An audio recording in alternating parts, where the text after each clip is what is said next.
Guardrails? We don't need no stinking guardrails. The leftist mass media has a new euphemism for government control of us: guardrails. If, for example, the EU or US government regulators want to control something new, then the mass media refers to that control as guardrails. The intended implication is that the new thing is dangerous, and we the people need the government to protect us from it. But the biggest danger is the government guardrails themselves. The real truth is this: governments are always looking for new excuses to intervene in our lives, and the mass media is always looking for ways to help the government do that, such as by calling government intervention guardrails. The truth is that the regulatory guardrails are there to keep you on the path the government wants to keep you on. The government control and regulation aren't guardrails. They are fences, cages, to keep you inside government control. The government creates paths and they want to keep you on those paths. But sometimes we the people create our own paths. We find ways around government control. When that happens, the government puts up guardrails to block us. Desire paths. In 2018, the British newspaper The Guardian published an article titled "Desire Paths: The Illicit Trails That Defy the Urban Planners." The article quotes J.M. Barrie, the author of Peter Pan, who called them paths that have made themselves. Government regulators hate the desire paths. As you might expect, Rightful Freedom has a book about freedom. It's about the secret ingredient of freedom. In it, we tell a story about desire paths.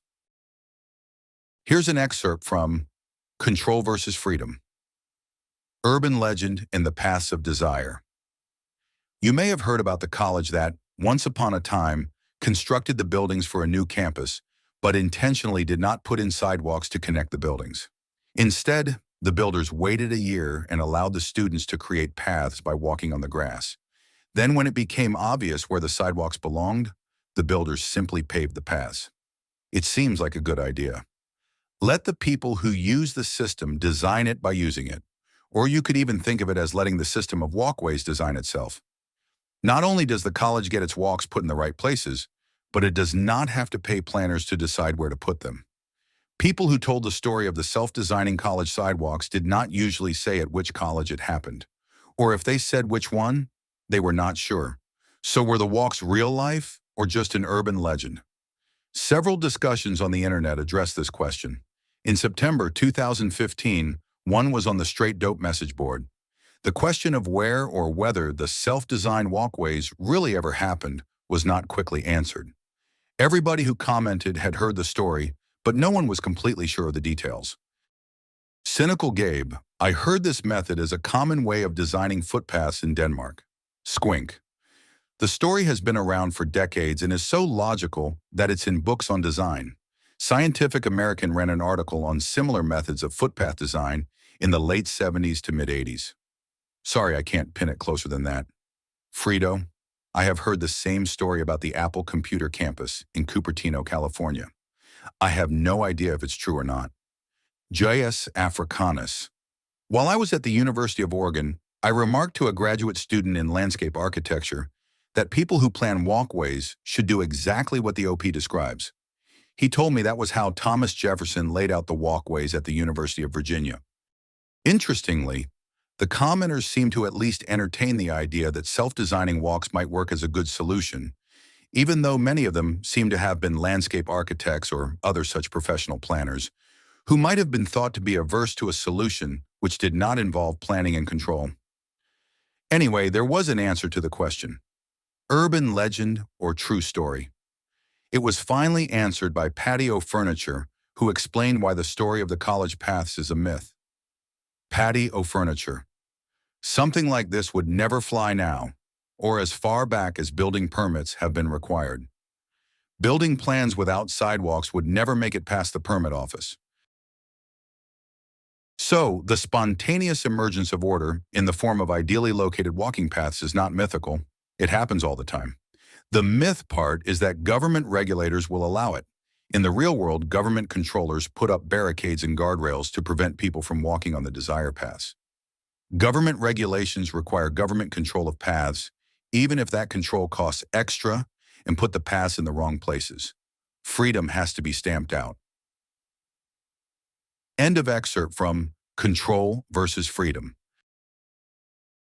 Breakout.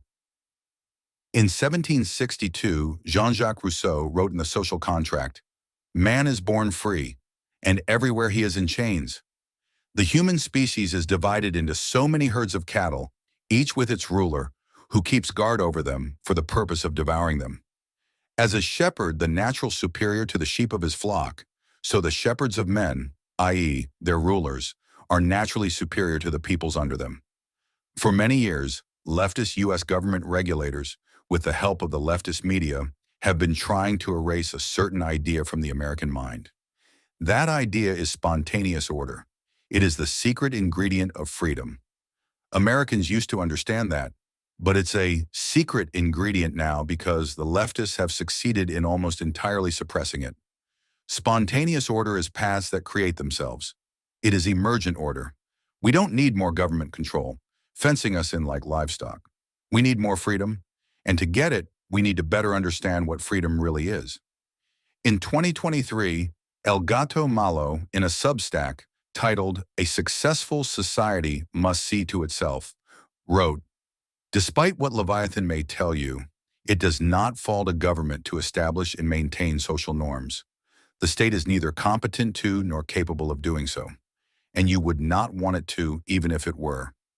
A society must see to itself and establish the morals, mores, and behavior that it will accept. That is what makes it a society. Civilization is not a thing to be directed from the top down, but the sum of the bottoms-up relationships and order that emerge from its inhabitants in their exercise of agency and association. It and its people must be self-governing, and each must expect the same from each and all." Thank you for your interest in Rightful Freedom.